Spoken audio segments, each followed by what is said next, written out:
Welcome back to Open Line. We are talking about criminal justice reform, poverty and its impact on our criminal justice system. We have with us Dawn Harrington, who's the executive director of Free Hearts, Dawn Diener, who is former public defender and with the Choosing Justice Initiative, and Rahim Buford. He's the founder of Unheard Voices Outreach. He also spent 26 years in prison here in Tennessee.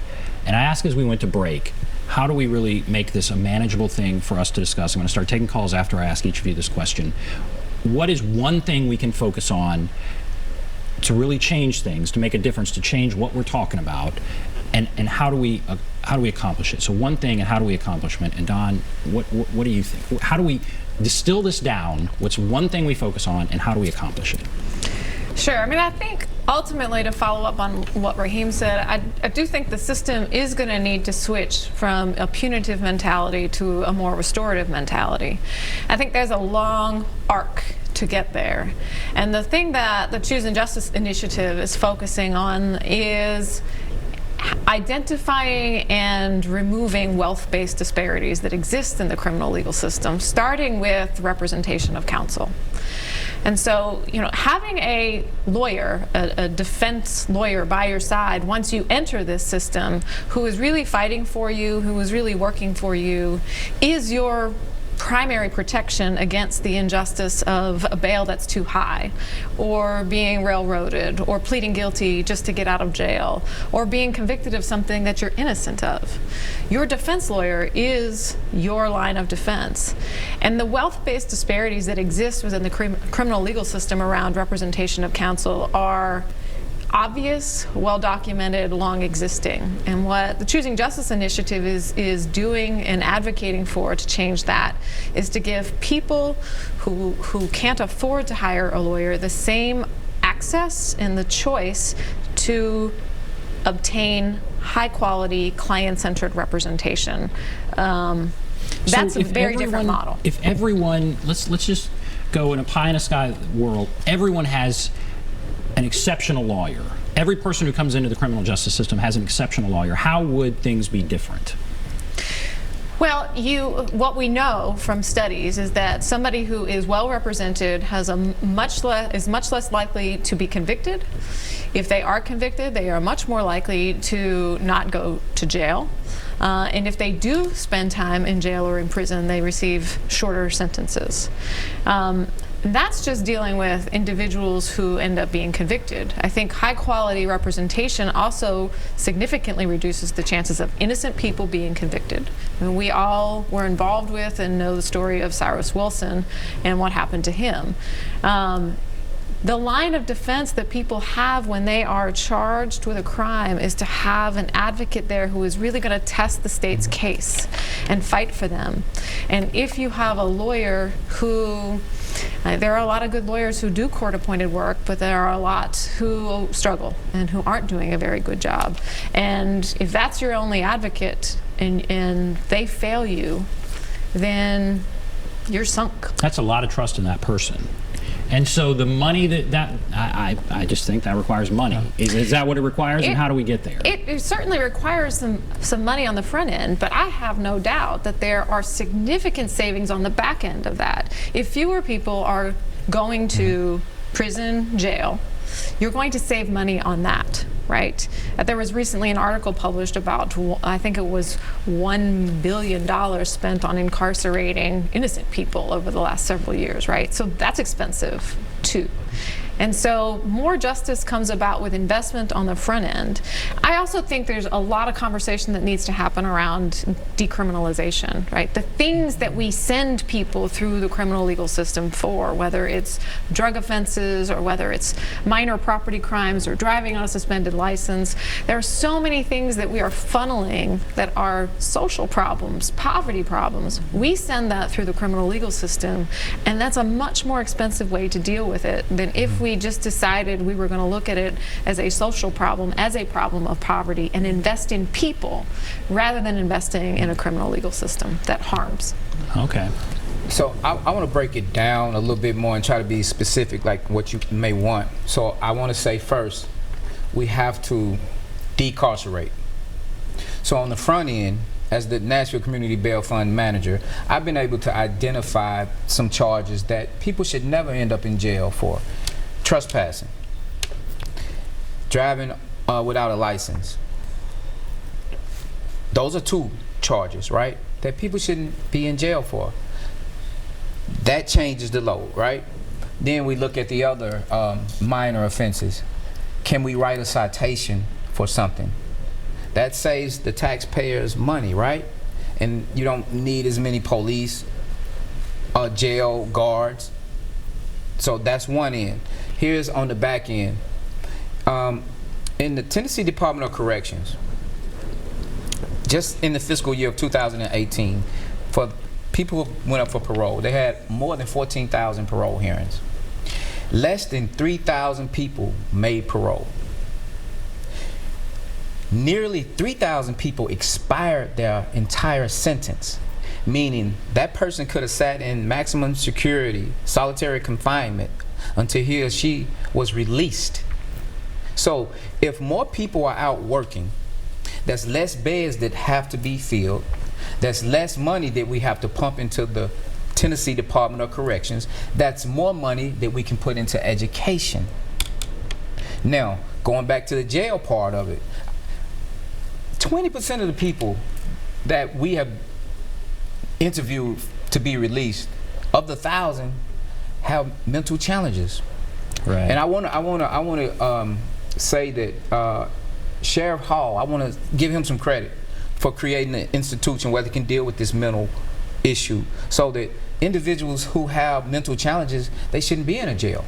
So that's going to reduce your jail population.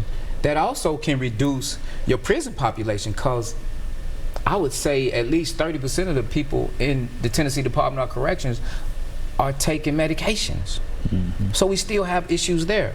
There are many places where we can look to reduce people who are confined, the populations of people who are in jail and prison. So that's a significant goal. Reduce the numbers and start with mental health and some of these minor poverty offenses. issues, minor offenses. Okay, what are your thoughts?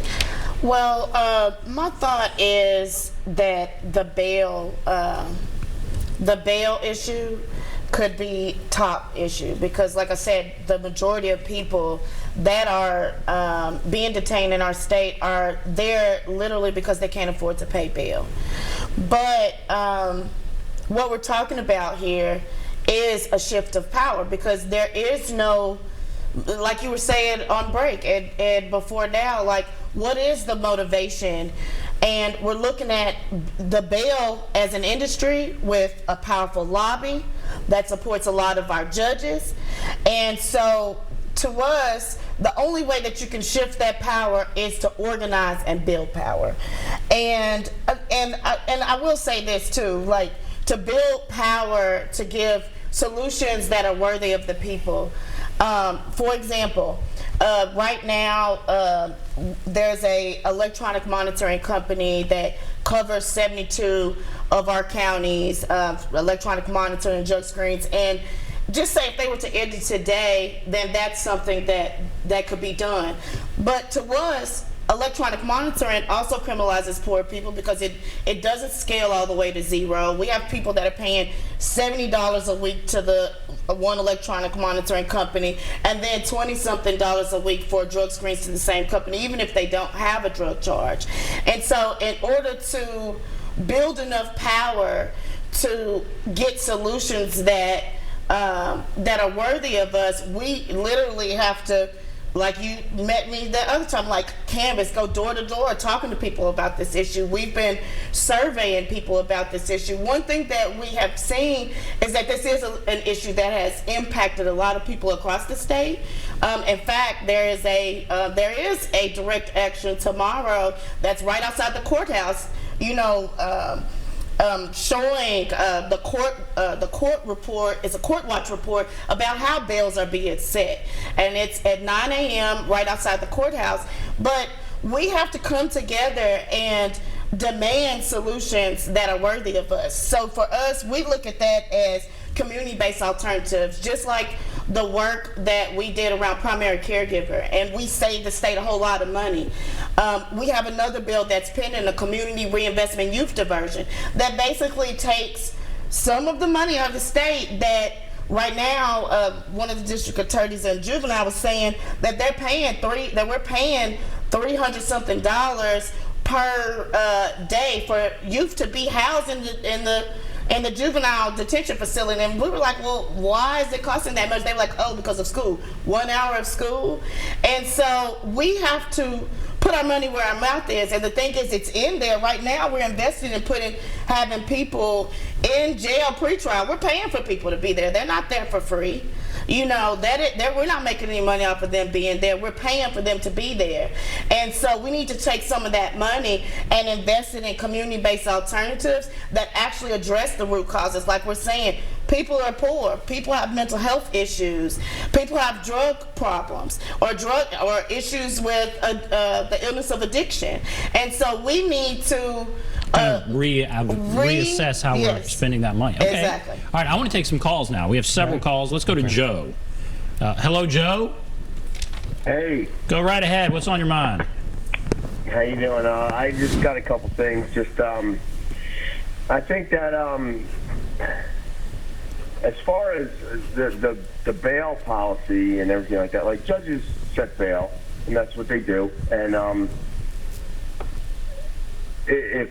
this is one thing I want to make clear. If the bail is set and they can't afford the bail and they have to spend time behind bars, that if they're found not guilty, then somehow the city should reimburse them for their time spent behind the bar. Absolutely. But if they can't afford the bail, then the time spent is actually accrued towards the penalty that they did, and I think that actually almost benefits them in a sense. Right. And also with the basis of poverty and how poverty this and that, and the driver's license thing that the other gentleman was talking about.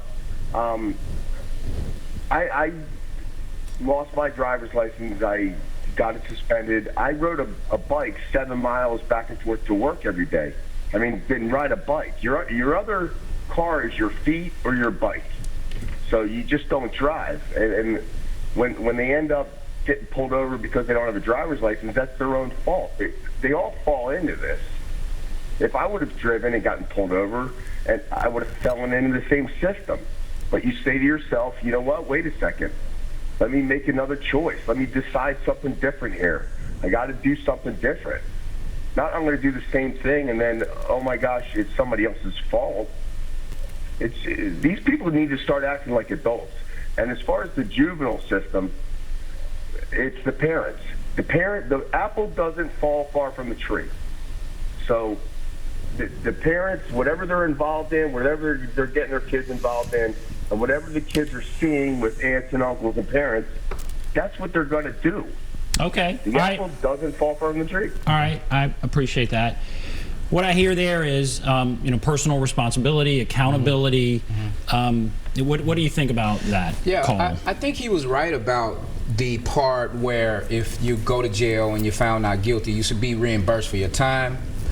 And he was partly right about when you go to jail and if you end up with a sentence, that it should count. What he doesn't take into account is that when you are able to make bail, then you can fight your case. You can participate in what it takes to win that case. And what we do know is that the people who actually get out on bail have a better chance at winning their case, or not even getting a sentence at all that involves jail time. So that's the punitive side. What I disagree with him on about juveniles is that when he talks about parents, he assumes that everybody has one. He assumes that perhaps maybe you grow up in a two-parent home. He may even assume that children are adults, and he must not understand brain science, because there are people who grow up in homes where that are violent. They have this term called ACEs, adverse childhood experiences, and he may not understand what the frontal lobe development is about and how trauma affects decision making within youth. But as it relates to adults, he would be 100% correct about making choices, because as adults, we do have to be accountable for the choices that we make. The problem with what I have and how he views it is that it has to be a punitive effect. Driving without a license should not land you in jail. Take the car, give a fine. He rode a bike. Good for him.